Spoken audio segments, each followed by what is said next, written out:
Então, esse aqui é o primeiro ponto de atenção em relação a essa pesquisa. A deterioração da imagem pública da Janja e do seu marido perante o povo brasileiro. No grande debate da CNN ontem, 11/2, Caio Coppola não poupou palavras para expor o quanto a primeira-dama esbanja, ou melhor, Janja, suja a imagem perante o povo do Lula, após uma pesquisa realizada pela Atlas Intel. Esse mesmo grupo que há um tempo atrás realizou outra pesquisa e obteve um resultado horroroso do quanto a primeira-dama é mal vista aos olhos do povo. E o que espanta nessa pesquisa é que Lula fica à frente de Bolsonaro e Tarcísio de Freitas. Como um ser sem popularidade e sem povo consegue essa proeza? Fica a questão. Enfim, curta, comenta e se inscreva. Vamos pro vídeo. Bom, antes de enfrentar a questão aqui em debate, eu queria fazer algumas observações sobre esse novo levantamento da Atlas Intel.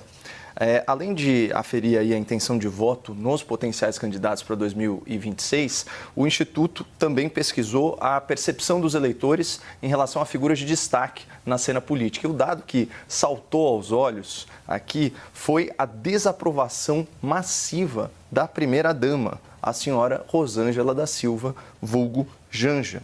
Olha essa manchete de hoje aqui da CNN Brasil. 58% dos brasileiros têm imagem negativa de Janja. Ou seja, 6 em cada 10 brasileiros reprovam o comportamento, as falas, a atuação pública da senhora Lula da Silva. Na internet, a primeira-dama Janja recebeu o carinhoso apelido de Esbanja, diante de sucessivos episódios de deslumbramento, com as suas circunstâncias, e da sua predileção por um estilo de vida luxuoso, claro, às custas do dinheiro do contribuinte. Em dezembro do ano passado, o site especializado Poder 360 revelou que, apesar do gabinete da primeira-dama sequer existir oficialmente na estrutura de governo, a Janja tem à sua disposição 8 assessores em tempo integral. E aí, somando os custos dessa folha de pagamento com as infindáveis, as extravagantes viagens da companheira do Lula, a publicação concluiu que as atividades conhecidas da primeira-dama já custaram cerca de 4 milhões de reais aos cofres públicos. É mesmo uma extravagância. E aqui a gente precisa frisar, esses são os gastos conhecidos, porque contrariando mais uma das suas promessas de campanha, o Lula decretou sigilo de até 100 anos sobre uma série de informações, uma série de despesas relacionadas à sua companheira.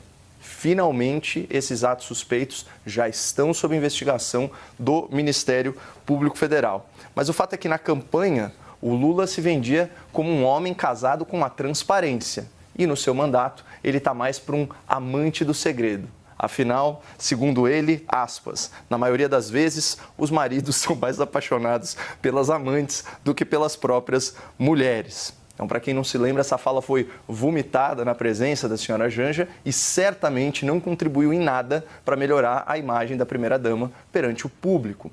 Então, esse aqui é o primeiro ponto de atenção em relação a essa pesquisa, a deterioração da imagem pública da Janja e do seu marido perante o povo brasileiro.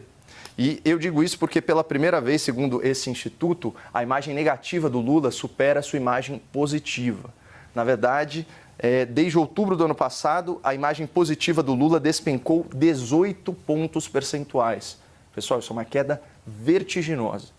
E aqui a gente chega no segundo ponto de atenção, também manchete da CNN. Lula cai e Tarcísio assume melhor saldo de imagem entre políticos. Então, na contramão da impopularidade do presidente petista, o governador de São Paulo vem aumentando o seu grau de conhecimento pela população, fortalecendo a sua imagem e mantendo aí a sua rejeição sob controle. Então, não à toa, como já foi citado, nas simulações de segundo turno contra o Lula, Tarcísio e Bolsonaro estão praticamente empatados com o petista.